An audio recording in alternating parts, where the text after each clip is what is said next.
The following is a special presentation of 106.1 ESPN, W291CL, WURV FM HD2 Lakeside, Richmond. Welcome, everybody, to the Raisin pregame show, live from ESPN Richmond Studios. I'm your host, Alan Sandidge. With me is Jordan Bondurant. If you followed us all year, you know that we typically do a post-game show during the Commanders' home games. We've got a YouTube channel over at ESPN Richmond on the YouTube channel. We have a lot of exclusive locker room stuff. We've got the press conferences and everything. And why would we not do a pregame show for the biggest game of the Washington Commanders season? I don't even think we can't understate that at this point. This is definitely the biggest game, not only in the Washington Commanders season, but for what? The last 30 years. Yeah, the last 30 years. The Washington Commanders, I've heard Magic Carpet Ride and all these other analogies, but yeah, they are here. They're at the doorstep of the Super Bowl, which is something I don't think anybody, even in their wildest dreams, would have thought that we'd be talking on January 26th about Washington Commanders football playing. I think everybody at this point has kind of gotten over the shock, but this is it. Right at the doorstep against the Philadelphia Eagles. It has not been the easiest run through the playoffs, but again, they are right on the doorstep. Yes, so this is an interesting stat right off the top of the show here. In the Super Bowl era, there are only 4 teams that have made the Super Bowl by winning all road games. So you have to go back to the 1985 New England Patriots. They lost to the Bears in the Super Bowl that year. They won 3 road games. The Pittsburgh Steelers, when they won Super Bowl 40, they won 3 road games on their way to a Super Bowl title. The New York Giants, I believe that was the year that they beat the unbeaten Patriots in the Super Bowl. I'd have to go back and look. It was either that year or the other time that they met the Patriots in the Super Bowl, like 2 or 3 years, or I forget how long ago it was. And then the Green Bay Packers, when they won the Super Bowl, they won all 3 road games en route to the Super Bowl that year. So Washington, already 2 road games in the bag. They're staring a trip to New Orleans to make history. I mean, obviously, the stat about rookie quarterbacks, only 2 other quarterbacks, I believe, have made the Super Bowl in their rookie season. So Jaden Daniels could potentially join an elite company there if the Commanders can come out on top this afternoon. So we talk about rubber matches in boxing as a terminology for the third fight, the trilogy. This is indeed a rubber match between the Eagles and the Commanders. Obviously, the Commanders' storylines will be more about their injuries. They are without Daron Payne and Sam Cosmi, which Cosmi being out, actually, I think they're both equally important, but considering how formidable Jalen Carter is, having Cosmi out is drastic. In fact, it's crazy to think, but pressure on Jaden Daniels significantly increases when Cosmi's out. They've got some advanced data on it. I think he was getting pressured like every 17 snaps when Cosmi was out, but when Cosmi was in, it was like every 45 or something like that. So him being out is gonna hurt them drastically.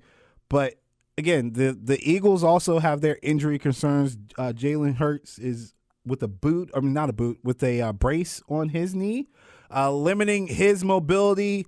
Or having his mobility limited will also be pretty detrimental to that offense. So we'll see how he looks when the game gets started. But, of course, we can't have Commanders talk without paying homage to Daniel Snyder. Yes. I talked about this with you before we started. I said I would bring it up because it is important to note because they talk about the current team and the transition and the backstory. I'm sure the guys will cover all of that on Monday. But a story came out, and I thought it was the timing was funny because everybody has asked, I wonder what Daniel Snyder's doing right now on his yacht, or I wonder what he's thinking about. Well, actually, he's in London, and he hates the Commanders, hates the idea of their success, and he's very bitter. You can read the story if you haven't seen it on ESPN yet. And like I said, I know Big Al and the guys will talk about it tomorrow.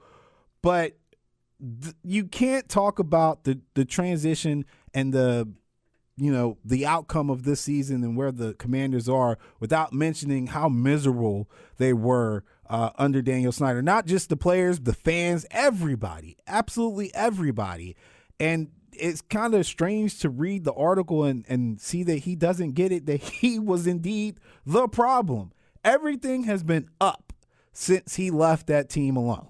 Every single thing has been up. There's not one unhappy person at Landover, at Northwest Stadium, or anywhere surrounding the Commanders.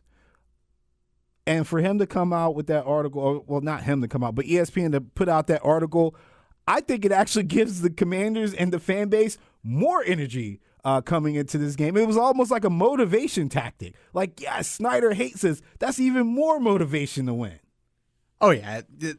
It's just icing on the cake. And I think back to the Commanders' home opener when we went in week 2 when they played the Giants, and they unveiled that Northwest Stadium was being called Northwest Stadium, and the owner, Josh Harris, was taking questions. And I asked him, with the name change, does this sort of feel like a new era? And he sort of said, we're just kind of focused on the now. And, I think that's sort of been a solid mindset for this ownership group, to just focus on the team, focus on the players, not get in the spotlight. I mean, Josh Harris doesn't seem like a very controversial guy. Magic Johnson has his hands in a bunch of different things. I mean, I think he's part owner of the Dodgers as well, or, has a stake in the Dodgers as well. So, they have solid backing now. And, I think this run is really just for the fans to really shut the book on Dan Snyder. It's awesome to know that he's fuming and punching air, knowing that the Commanders have overcome the odds this season. I know that a lot of people were down on them, weren't expecting them to win more than 6 or 7 games this year. And here they are. They're 60 minutes away from a trip to the Super Bowl. They were picking second last year, and they are now arguably the second best team in the NFC. Which brings me to what Kelsey had said earlier in the week, that essentially the Eagles have all the advantages, right? Like they've got the advantage at every position and just everywhere off the field as well. I would argue that's not true. And I'm not arguing that as a Commanders fan. I'm actually arguing that as a football fan. I think that the two most important things that you need to have in the NFL or football in general, and we all would probably agree with this, is a competent coach and a good quarterback. I think Quinn's a better coach than Sirianni. I think Jaden Daniels is playing better football than Jalen Hurts right now. So even with the spread being 6 and people saying that, we still have people who doubt how good the Commanders are for some reason. There's still this kind of like hesitation to say that the team belongs in this moment and that they can beat the Eagles. But those two, on top of all the other things they've got going on, like things that you can't quantify, chemistry, and putting guys in the position to be successful, and consistency, I think that the Commanders have not only a good shot, but I think they are on equal ground despite the talent difference between these two rosters. Again, the game's not played on paper, it's played on the field. And on the field currently, this Commanders team coming into this game is on par. Even you can make an argument they've looked better than the Philadelphia Eagles, and that has to bring some concern to Eagles fans. This is not the team you played in November. This isn't even the team you've played in December. And I know this isn't the Eagles team they played in December because Hurts was out after pretty much a series, but that doesn't matter to this Washington Commanders team right now. They are hungry, they're playing with a lot of confidence, and they're getting the job done by improving every single week. their mantra is anybody, anywhere, anytime. And it's no more apropos than right now than today in the NFC Championship. They have a division rival. They're both equally banged up. I mean, Quinyon Mitchell, that he's been battling some injuries, so their secondary is a little beat up as well. So you mentioned the fact that Cosme being out potentially opens up Jaden Daniels to more pressure. And I was looking at the stats from that game in November. Jaden Daniels only ran for 18 yards. Now, granted, in that game, I'm pretty sure they were coming off of the game in which he injured his ribs against Carolina. Yes. So it was a short game, or a short week that week. They weren't gonna put him in harm's way. And then in the game in December, looking at the stats, Jaden Daniels ran for 81 yards on 9 carries. So, and he was the leading rusher that day. Brian Robinson only ran for 24 yards. Chris Rodriguez ran for 5 yards. They didn't have Austin Eckler. Eckler was still out, and we were all wondering if he was ever going to play again. With the concussion that he dealt with throughout the course of the season. So yeah, you make a good point. This is not the same Commanders team that the Eagles saw at the end of the season, and it certainly isn't the same Commanders team that they saw in November in the middle of the season. And so, the stage is set. I like Dan Quinn a lot. I think this would be a great story. If they made the Super Bowl, especially for Quinn to put those 28-3 ghosts to rest, considering what happened with the Falcons when they played the Patriots in the Super Bowl that year. Dan Quinn was the head coach of that team. So, I think this is sort of a redemption arc at its finest for Dan Quinn and for Jaden Daniels. The biggest moment of his young professional career. I mean, he's a Heisman Trophy winner. He's played in the SEC, played at LSU. He knows big moments. He knows harsh environments. He knows big crowds. He played in Baton Rouge in front of 100,000 people every week. So going to Lincoln Financial Field with about 75 or 80,000 people, rooting against you, that's not unheard of for Jaden Daniels. And I think, Quinn and the coaching staff has them in the right mindset. I heard Quinn talk about it, just that something switched with this team, throughout the middle portion of the season. It seemed like they really dug their heels in. They went on that losing streak in the middle part of the season. I think they lost 3 or 4 games in a row before they got to the end of the season. And they've just really embraced sort of this idea of we're going to do it our own way. I think Terry McLaurin called it the Commander standard. So now, they're going to carry all of that. They're going to carry everything that they've learned and worked on and battled through, all the adversity, the injuries, and here they are. This is it. This is their moment. The Commander standard. That's a good segue into what we're going to talk about in our next segment. We'll take a quick break. When we come back, we'll talk about the evolution of Jaden Daniels and some of the information behind what makes him so special while he's not a traditional rookie. And we'll dig a little deeper into the Cosme injury and what the Commanders might possibly have to do to slow down Jalen Carter. You're listening to the Raisin Hill special pregame show here on 106.1 ESPN. Welcome back to the special Raisin Hill pregame show. Brought to you by Dave & Buster's in Glen Allen. Make sure you guys go out and see them, and we appreciate Dave & Buster's for sponsoring the majority of our Raisin Hill post-game coverage. I'm sure we've never told them we do pregame too, but we've had 2 pregame shows, one on the Sunday night game against the Falcons, and then this one, because both of those games were definitely special, pivotal moments in the Washington Commanders season. All right, so we were talking about we're talking about Daniels, and we're talking about the Cosme injury. And I got to say, look, it ain't looking good on the interior offensive line. right? You just can't replace a guy like Cosme.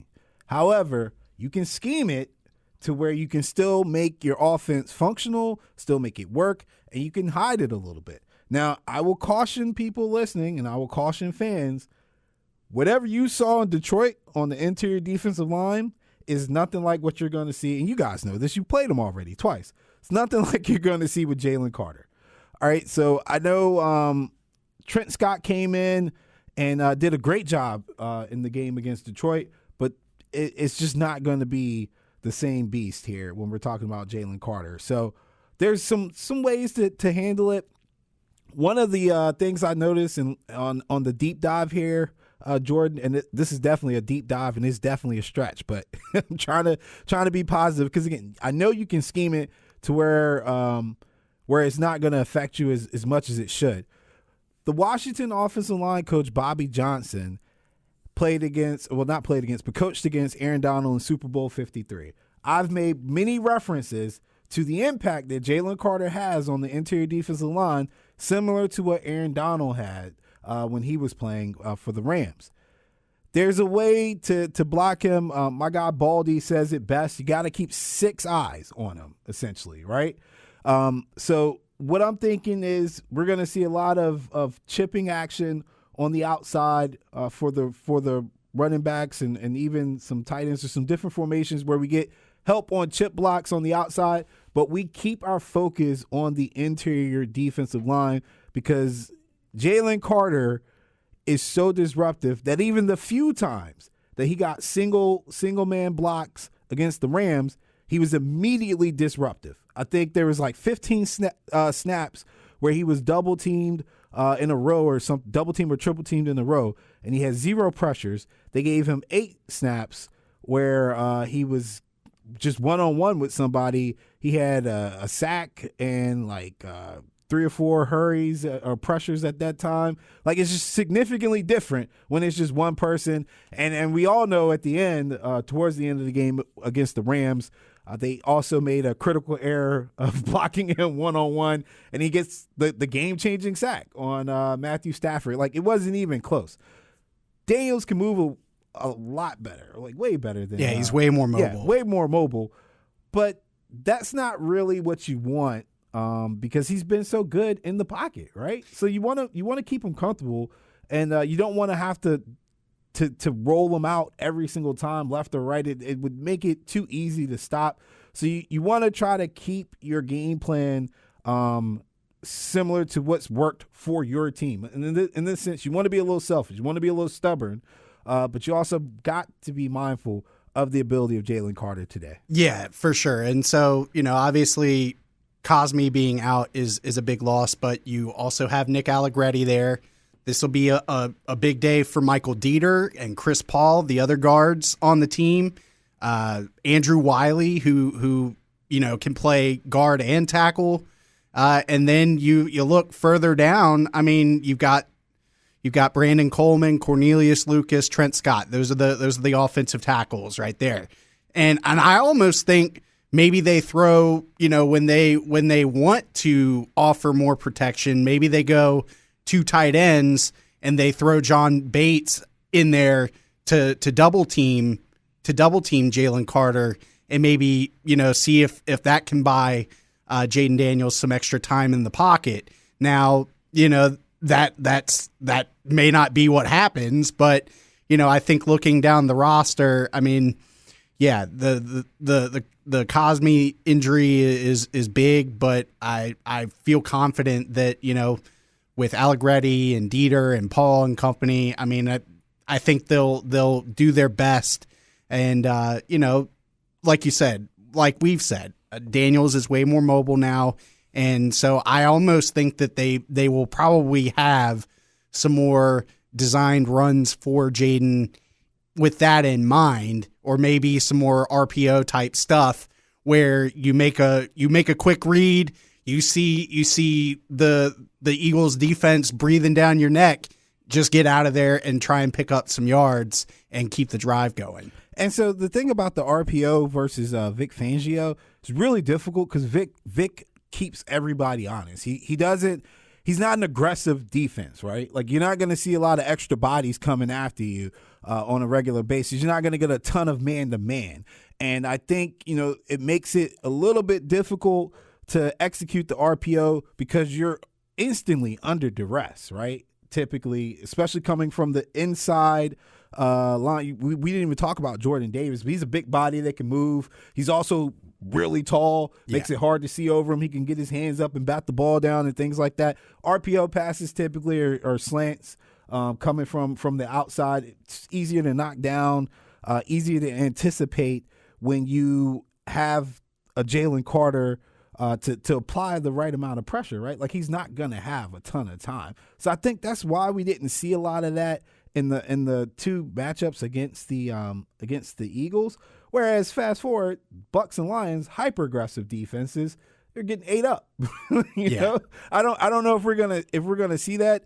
Now I will say the guys before us, Freddie and Harry and Canty, were talking about an interesting stat about when QBs do scramble against the Eagles, they've found success. Again, I think a lot of that is because they don't send a lot of extra bodies. They rather bend but don't break, rather force you into making mistakes with just the natural pressure they're going to get with their guys up front. I'm very familiar with Vic because we had him as our defensive coordinator during our wonderful Harbaugh years. But we had Aldon Smith, Justin Smith, Brooks. Like, we didn't send Patrick Willis and Navarro Bowman often. Like, we didn't have to, right? Yeah. Because we're getting massive pressure from these guys.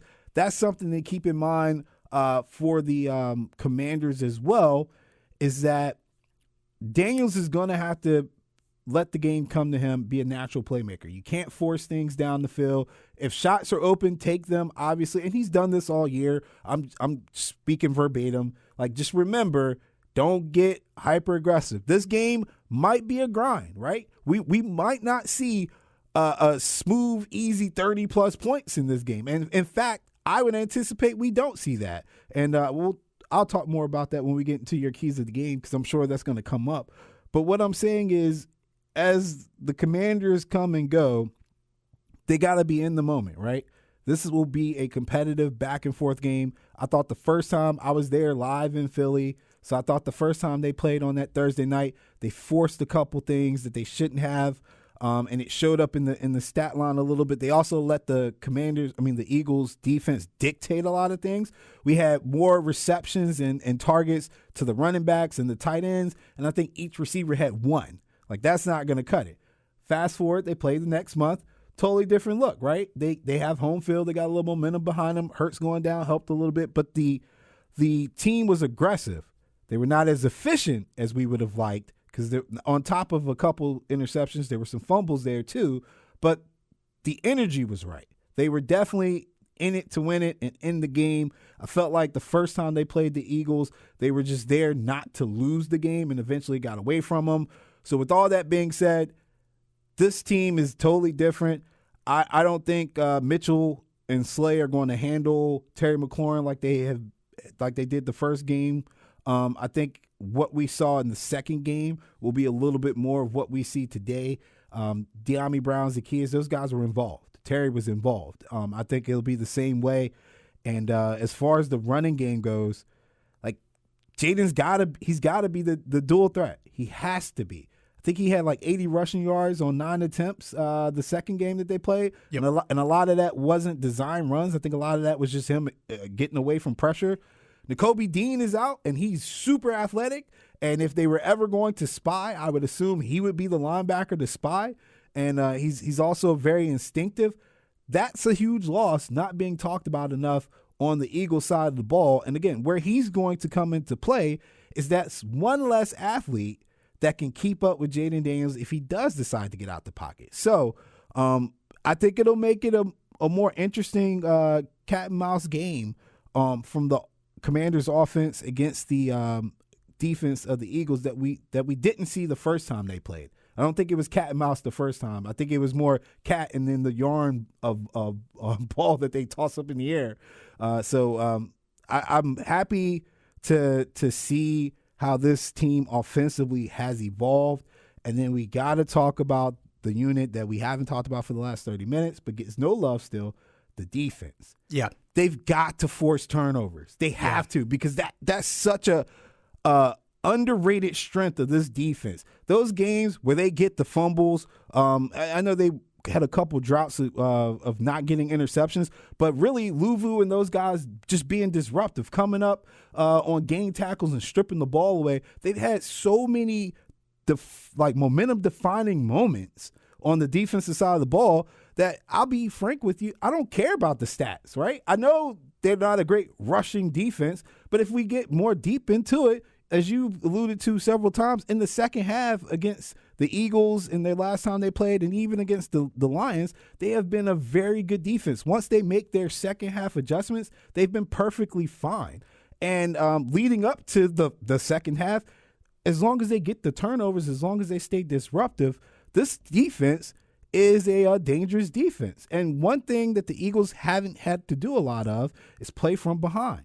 So I think, again, as we get closer to the keys, which is coming up in our next segment, I think there needs to be a little bit more respect put on the Washington Commanders defense and in the grand scheme of things. Again, not that they're not the Legion of Boom, they're not the Ravens or all these other like elite defenses, but they make enough plays that can change and sway the momentum of a game.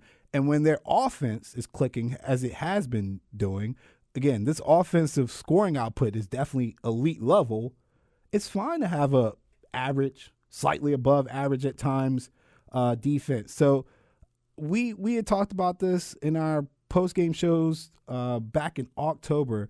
I said that one thing that was driving me crazy was how the offense gets so much attention, but the defense has been like sustaining them, stabilizing them, and times allowing Jaden Daniels an opportunity to have a buffer when he makes those mistakes. It's the occasional turnover. Heck, in the game against the last Eagles game that they had 2 interceptions and several fumbles, defense still stabilized them. Defense still did what they had to do and kind of stayed the course, kept them in the game the first half, gave the offense time to get their legs under them, and then boom, Daniels got 5 touchdowns. So when you have that kind of buffer a little bit, it's got to give you confidence as a team. Maybe not as fans and people who just read the stat sheet, but as a coaching staff and a team, I really think that the defense doesn't get enough love in this situation. Yeah, when I texted you on Monday after the Lions win that I will shout from the rooftops my praises for this Commanders defense. And, I'm probably getting a little ahead of myself for the keys, but, I mean, you mentioned it, the second half adjustments. I mean, we look, obviously Saquon Barkley is going to be the X factor in this game. So looking back to the game in November, Saquon Barkley was held to 56 yards in the first half in November. He finished the night with 146 yards. I think he had 2 touchdowns. I think both came in the second half, or broke a big run in the second half. But then you flip the page to December, and in the first half of that game, Saquon Barkley ran for 123 yards and 2 touchdowns. He finished the game with 150 yards, didn't find the end zone again. So yes, obviously they're probably prepared and ready to give up a big play or a couple of big yardage chunks to Saquon Barkley. They're not going to be able to completely stop him. If they do, that's going to be a huge turning point in the game, just given the fact that Jalen Hurts is not 100%. He's not gonna be able to get it done with his legs like we think he will be able to. So when it comes to the second half, what more can you say just about how in tune that these guys find themselves, how they lock in for the second half of games, and they make these changes that ultimately turn the tide. And it'll be really interesting to see. I anticipate Barkley will probably have a big first quarter, but then from then on, it'll be fun to watch just to see how the Commanders defense evolves. And then to your other point about the turnovers, yeah, hopefully they didn't run out of ammo with the game they had against Detroit, and they don't end up with some dropped interceptions, or they force a fumble but can't jump on it and then give Philadelphia an opportunity to regain their composure and maybe score in that instance. So, obviously, and I've said it before, when watching the Cowboys game in Week 18, the commentator made a comment that, the fact that Washington doesn't necessarily win the turnover battle sets them apart, keeps them from being one of the elite teams. Well, they've proven, they forced the turnovers they needed to force against Tampa, and they had 4 or 5 interceptions of Jared Goff in Detroit. So, Jalen Hurts, he's going to probably want to stay more in the pocket, and it'll all come down to the scheming with the defense. Can they find some guys in the middle of the field? Can they find some guys in the secondary to maybe make it look like Jalen Hurts has a man that he can throw to, and then out of nowhere come up with a big interception? Or can the linebackers or the defensive line get to him in the pocket and force the ball out and give them an opportunity to come up with it? Because that's going to really, aside from stopping Saquon Barkley, that's really going to tell the story of the game. I agree, and we've done a lot of questioning: if, what, when, where, why. When we get back, we're going to get to your 5 keys to the game, which have been spot on the entire season. I got to give you credit; they've been spot on the entire season. We'll take everybody in a little behind the scenes on what we used to discuss on the drive up to the games when we return here on 106.1 ESPN. You're listening to a special broadcast for the Commanders, the pregame show for Raisin Hill.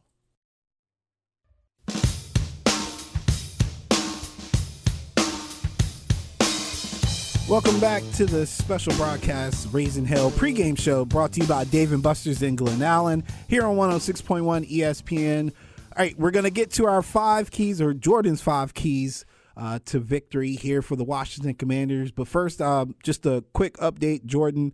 It doesn't look like Hurts has on like a bulky brace, so I would assume that the knee's good to go.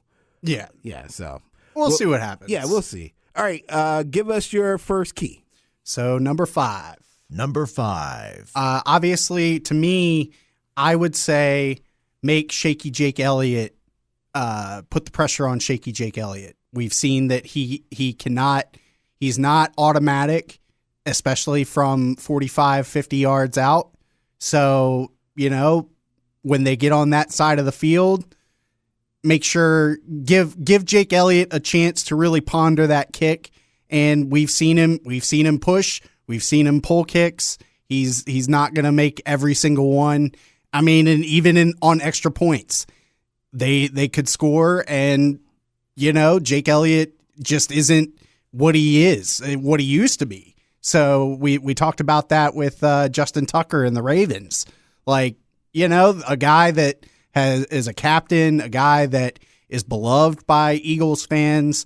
When the pressure's on, it seems like as of this season. Now, granted, he did kick a game-securing field goal last week in the snow against the Rams, but he missed the extra point, and I think he missed a field goal in the first half of that game as well. So that's number 5. When Jake Elliott comes out on the field, hold your breath and see what happens. So number 4. Let's not see the tush push. Let's get the tush push eliminated. Not from a rules perspective, but don't give up the big chunk of yardage on 1st and 2nd down. You don't want 3rd and 2. You don't want 4th and 2. That gives the Eagles offense any chance to line up and push Jalen Hurts over the line.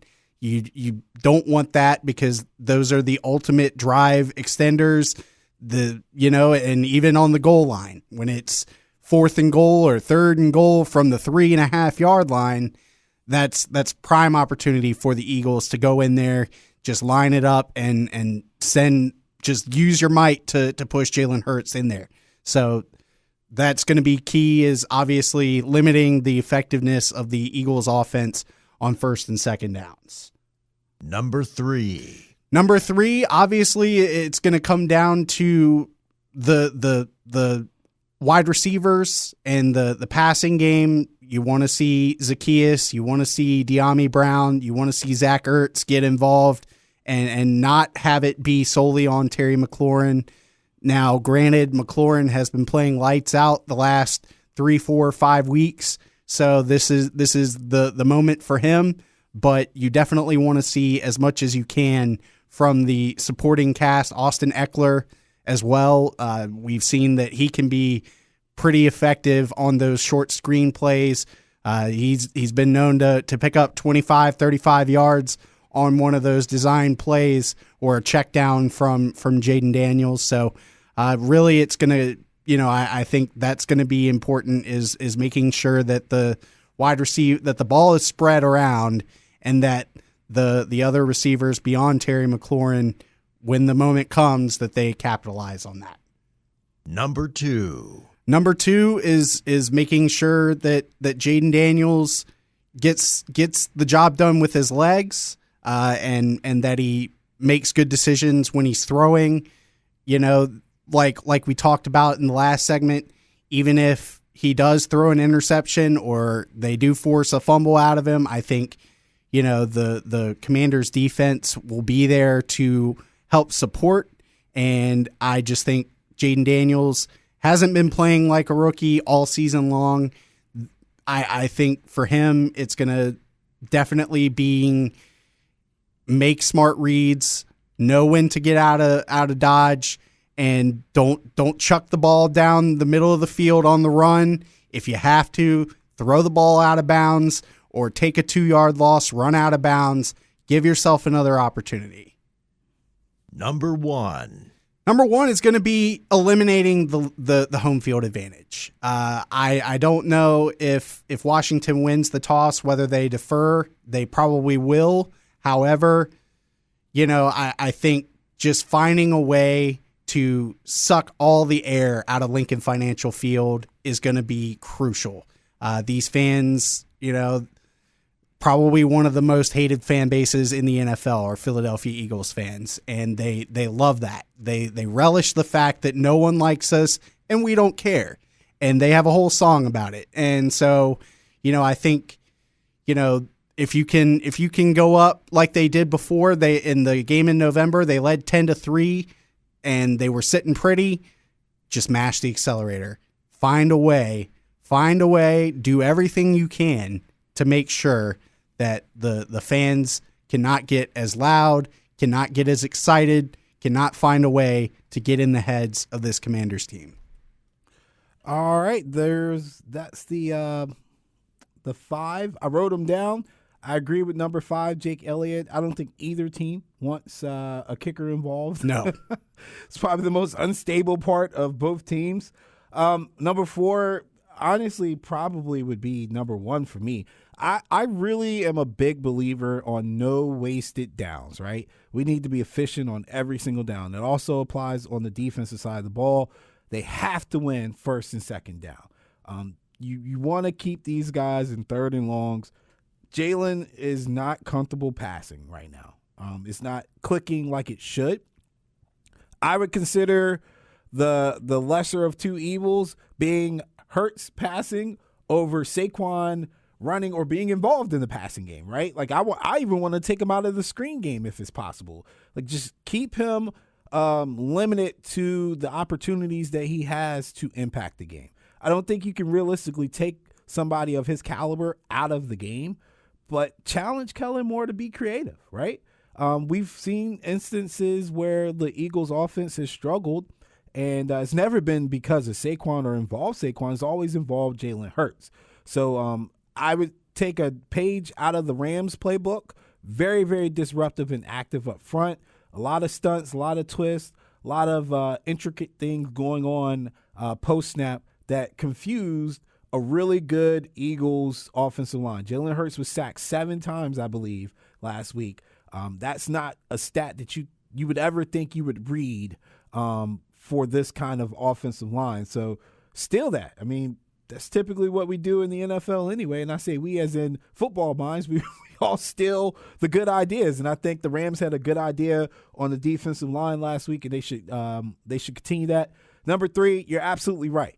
Continue to get other people involved. It can't just be Jaden. It can't just be Terry. It has to be the sum of all parts, right? These two can definitely get you the big plays, but you can't depend on just those two. So Diami, Zacchaeus, if we get some Luke McCaffrey, Christian Rodriguez is inactive today, so that means B-Rob, we're going to need you and Eckler to step it up as well. And it's not always about the home run play, right? Sometimes it's just about sustaining drives and building something like a rhythm, right? When these guys are in rhythm, they're definitely moving. I would personally like to see a little bit more no huddle, a little bit more tempo out of the Commanders early and often. Number 2, making sure Jaden Daniels is a dual threat.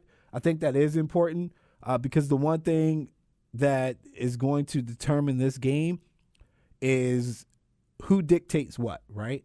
So if I'm the Commanders, I want to be on the front foot. Again, another boxing terminology. I want to throw the jab first. I want to set the trap to get the counter shot in. I want everything, the pace, all of it to be on my time. That also is probably how you get to number 1, and that's eliminating the home field advantage. Make this team uncomfortable.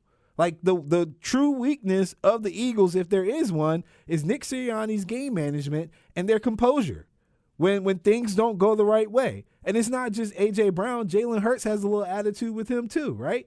Like we would, and I say we, but again, speaking as a football person, I would love to see from the Commanders sideline, if I'm looking over at the Eagles, if I've got those guys going, hey, come on, guys, let's do this, let's do that, calm down, stop arguing, things like that, I'm winning.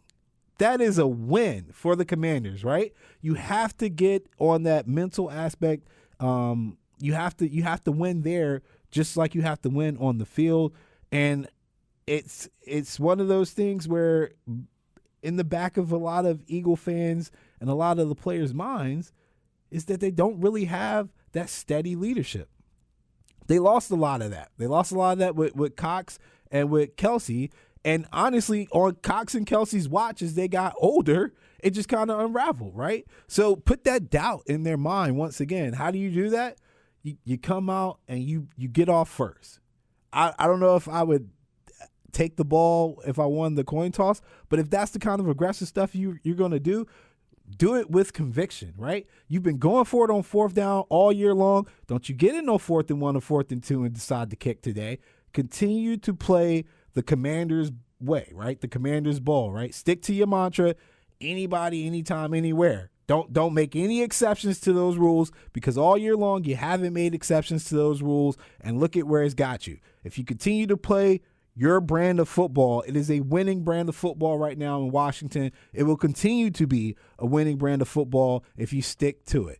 All right, when we get back, we're going to wrap up the show. We're going to give our predictions to nobody's surprise as well. But I'm going to be as realistic as possible, and I'm sure Jordan will too. You're listening to the post-game, pre-game show of Raisin Hill, brought to you by our folks and friends over at Dave & Buster's in Glen Allen. This is Alan Sandidge hosting. We will be right back. All right, we are wrapping up here on the Raisin Hill post pregame show.